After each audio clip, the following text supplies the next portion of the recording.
we have what's called a folded pen. This comes from a company in Italy called Handrytmic, and as you can see, it's a piece of brass that's just been basically folded in half. That's why they call it a folded pen. Often this can be called a cola pen too, because people have been known to make a pen similar to this with cola can. There are lots of instructions online for how to do this, but Kensington Art Supply carries a whole variety of the Handrytmic folded pens. This one is called the E2. It's a relatively normal shape. There's one that's a little bit steeper, and there's different shapes and sizes.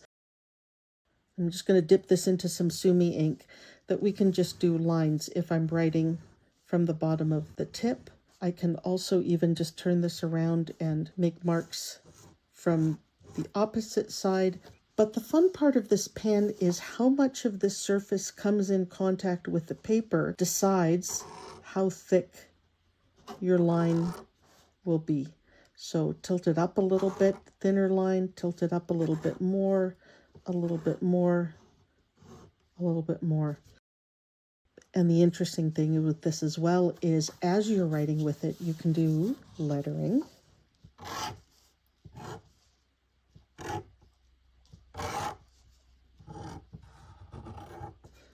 You can do mark making with this as well. I'm working on a rougher paper. This is Ingra paper from Hahnemühle.